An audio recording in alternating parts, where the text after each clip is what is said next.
پاکستان نے یہ جو اسلام آباد ٹاکس کیے ہیں اور جو ان دونوں میجر پاور اور جو ایران ہے اس کو ساتھ لائے، بالکل تھرڈ وار سے بچانے کی کوشش کی ہے پاکستان نے، کیونکہ جو امریکہ اور اسرائیل نے جتنی ایکشنز کیے ایران کے اگینسٹ اور جس طریقے سے ایران ریٹیلیٹ کر رہا تھا، یہ وار مزید ریجنل ہوتی جا رہی تھی اور ریجنل سے یہ وار مزید گلوبل کی طرف موو کر رہی تھی. اسٹریٹ آف ہارموز کی طرف دیکھ لیں یا گلف کے اندر اس کی ایکسپینشن دیکھ لیں، تو یہ وار الٹیمیٹلی بلاکس پولیٹکس میں انوالو ہو رہی تھی اور پاکستان نے ود اٹس کنسسٹنسی، کمٹمنٹ اور کانسٹنٹ ڈپلومیٹک ایفرٹ سے واقعی ہی پوری دنیا کو تھرڈ ورلڈ وار سے بچایا ہے ان میں بھی.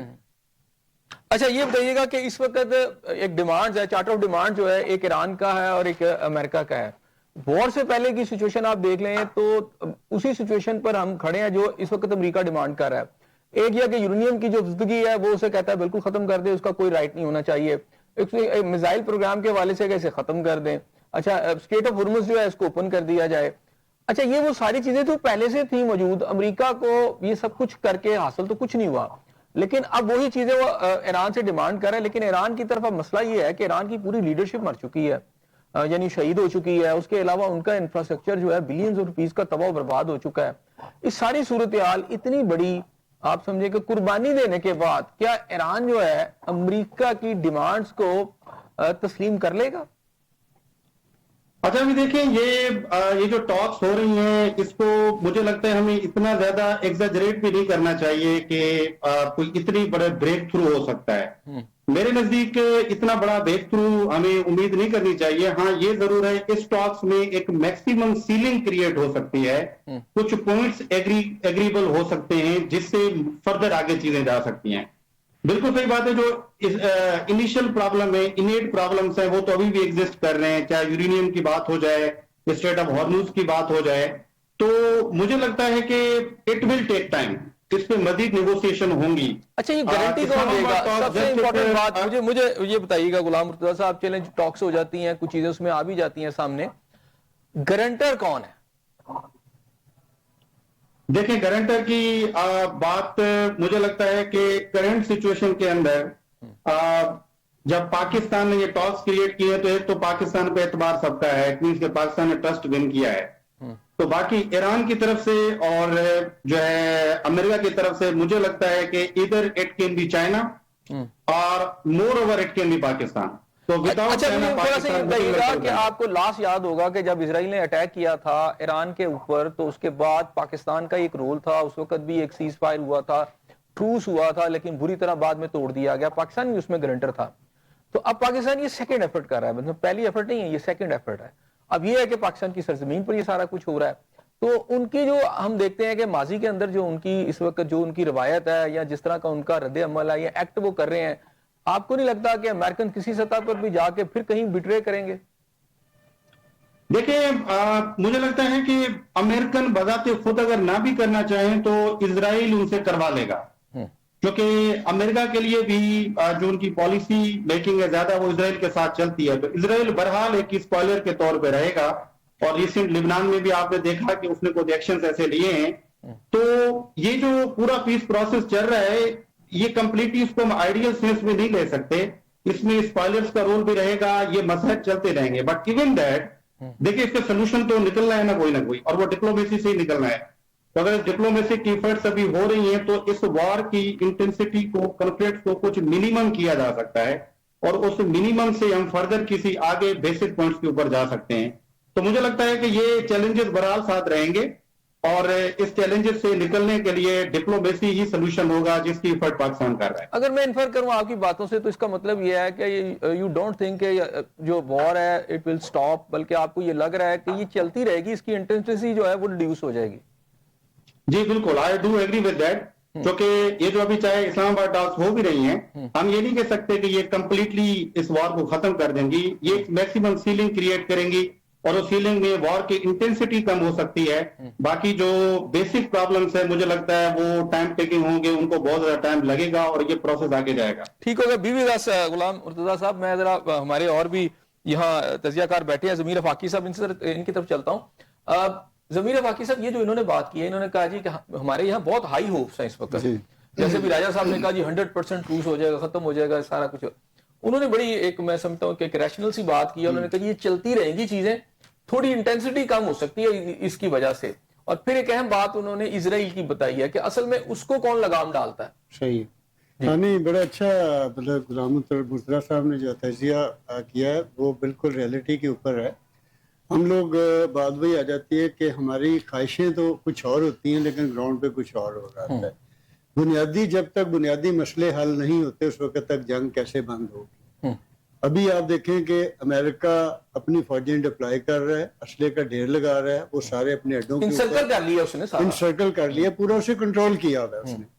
اور وہ بھی اسی مطلب انتظار میں ہیں کہ یہ جو مذاکرات کا ڈور ڈالا گیا یہ بیل کہاں پہنچتی ہے, وہ بیف اپ بھی کر رہے ہیں, وہ کر رہے ہیں, انہوں نے پورا کیا ہوا. اگر نہیں ہوتی تو اس کے بعد ظاہر ہے پھر آگے کا جو وہ تو بڑا ہولناک سا منظر ہے, اللہ تعالیٰ اس سے بچائے سب کو.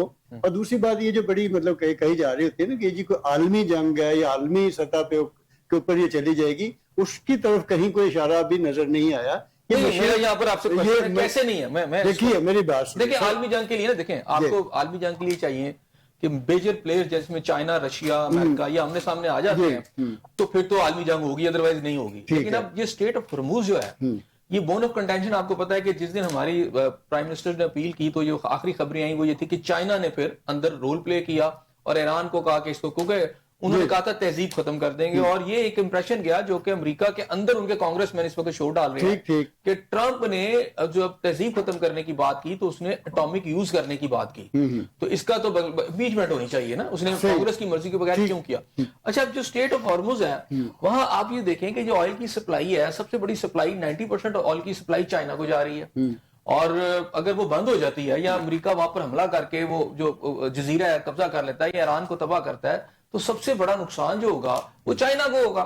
تو چائنا نے تو اس میں انٹر ہونا ہے تھرڈ ورلڈ وار کے لیے. اچھا, اس کے بعد یہاں سے سب سے بڑی جو آئل کی سپلائی جا رہی ہے وہ یورپ کو جا رہی ہے. یورپ کو دو جگہ سے آئل ملتا ہے, ایک اس کو یہاں سے ملتا ہے, دوسرا اس کو ملتا ہے رشیا سے. اور وہ رشیا نے ابھی اپریل میں بند کر دی ہے اور وہاں پر یوکرین کی وجہ سے وہ بالکل ایسے رہا اور اس کو بری حالت ہے. اور میں کل بلکہ آج غالباً اٹلی کی پرائم منسٹر جو کہہ رہی تھی کہ میں ایران خود جاؤں گی اور وہ مذمت کر رہی تھی ٹرمپ کی, اس نے کہا جی اس نے اٹلی کو ہمارا برا حال ہو گیا, یہاں تو ہماری اکانومی برباد ہو گئی ہے, ہماری فیکٹریاں بند ہو رہی ہیں, ہمارے پاس آئل نہیں ہے. اس نے کہا جی ایران کے ساتھ جو کچھ ہو رہا ہے زیادتی ہو رہی ہے, میں آؤں گی. تو یعنی یورپ بھی پھنسا ہوا ہے بری طرح, اور اگر یہ لنگر آن کرتا ہے, آئل بند ہو جاتا ہے تو یورپ سارا پھنس جائے گا, چائنا پھنس جائے گا, ساتھ رشیا پھنس جائے گا, تو سب کو لامحالہ یہاں پہنچنا پڑے گا. دیکھیے پھنسنے کی بات اور ہے, ریئلٹی کچھ اور ہے کہ جو آبنائے ہرمز ہے وہاں سے پوری دنیا کو جو سپلائی ہوتی ہے اس کا کوئی 25% وہاں وہ رسد گاہ ہے اس حوالے سے. دوسرا میں نے جو ابھی مطلب بات کی تھی, کیونکہ ابھی تک تو ہم یہ دیکھ رہے ہیں کہ مشرق وسطیٰ جو ہے وہ جنگ کا میدان بنا ہوا ہے. امریکہ یا اسرائیل جو ہے وہ حملہ کرتا ہے ایران کے اوپر, ایران جو ہے وہ تقریباً تمام مسلم ممالک جو ہیں سب کے اوپر اس نے حملے کیے ہیں. اچھا, چائنا کبھی بھی جنگ میں نہیں آئے گا, یہ آپ یاد رکھیے گا. رشیا کبھی بھی جنگ میں نہیں آئے گا کیونکہ وہ خود اس پوزیشن میں نہیں ہے.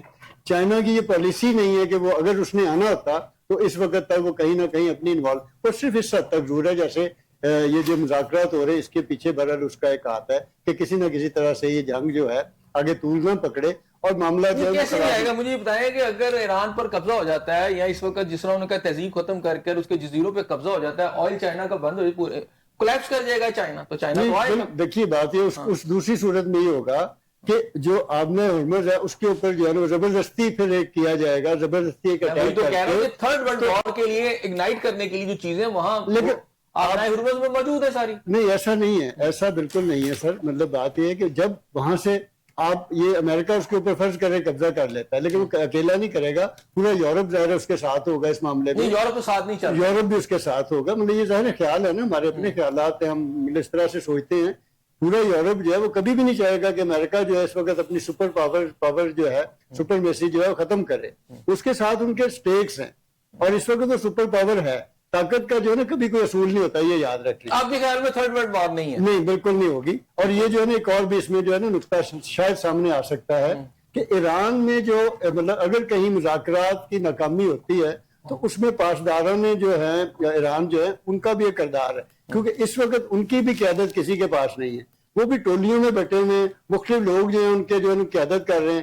وہی جو ہے وہ حملے بھی کر رہے بالکل ایسا نہیں. میں اس میں تھوڑا سا ایسا ہی ہے. میرا اس میں پوائنٹ ہے. دیکھیں آپ کہہ رہے ہیں کہ وہ ٹولیوں میں بیٹھے ہوئے ہیں, ٹیم ایفرٹ کر رہا ہے کہ ایسا نہ ہو.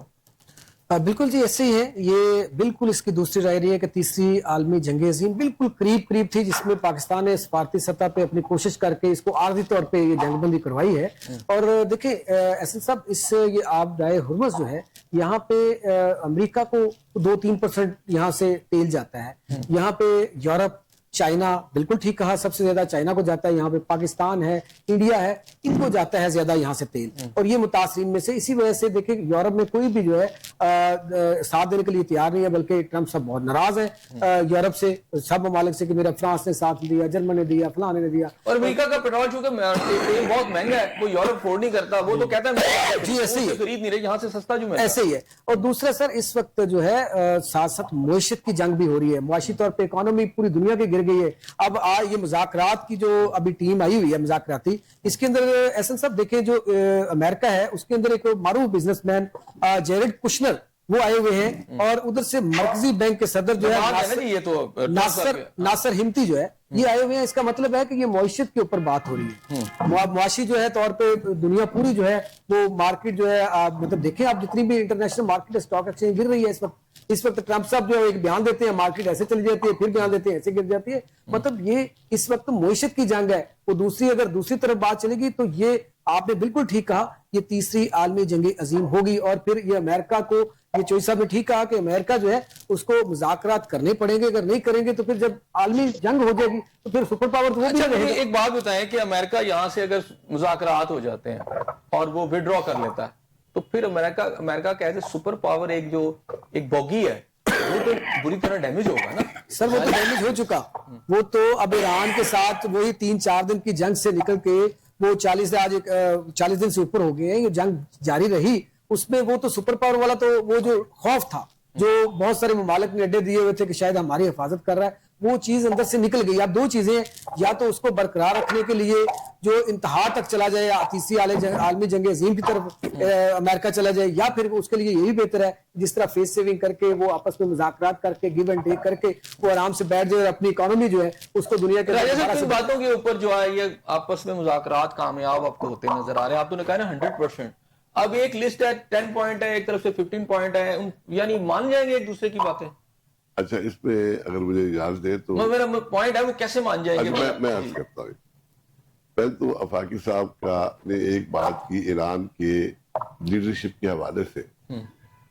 ریسنٹلی ان کے سپریم کمانڈر علی خامنہئی صاحب جو شہید ہوئے تھے, ان کا چیلم ہوا ہے, اور ان کے چیلم میں تقریباً 1 کروڑ افراد کا شامل ہونا اس چیز کی ایک واضح ثبوت ہے کہ پوری ایرانی عوام جو ہے وہ ایران کے ساتھ ہے اور اس کی لیڈرشپ کے ساتھ انٹیکٹ ہے ساری. بالکل. اچھا, لہذا اس میرا خیال ہے سوچ کو تھوڑا سا تبدیل کرنا چاہیے کہ ہمارے دانشوروں کو کہ ایرانی عوام جو ہے مکمل طور پر اس وقت اس قیادت پر اس کے ساتھ ایک اہم پوائنٹ, ان کا جو ڈیفنس کا جو میکنزم ہے یا اٹیکنگ جو میکنزم وہ بھی انٹیکٹ ہے, انڈر ان کی کمانڈ کے اندر ہے. انڈر ان کی کمانڈ, یہ والی بات. اچھا, دوسری بات یہ ہے کہ دیکھیں ہمارے کئی دوست تیسری عالمی جنگ کو میرا خیال ہے شاید سمجھ نہیں پا رہے. تیسری عالمی جنگ سے مراد ہے کہ دنیا کی مکمل تباہی.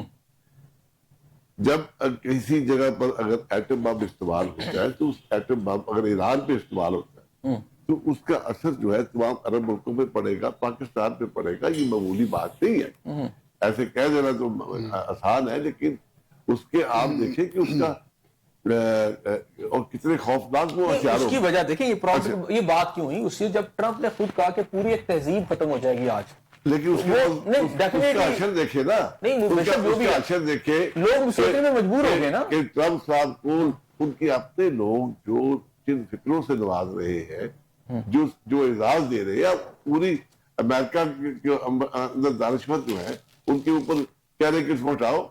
یہ کہنے کا بات ہے, میں یہ کہہ رہا ہوں ایز اے پریزیڈنٹ ہٹے تو نہیں نا, انہوں نے ایک دھمکی دی ہے اور ان کے پاس اتنی پاور بھی ہے, وہ کر بھی سکتے ہیں. لیکن میں نے آپ کو عرض کیا نا کہ دیکھیں وہاں پر رائے عامہ نے ان کے ان خیالات کو ریجیکٹ کیا. اینی ہاؤ اب جو سچویشن ہے میں نے آپ کو پہلے عرض کیا بنیادی طور پر ایران نے جو بنیادی طور پر کوشچن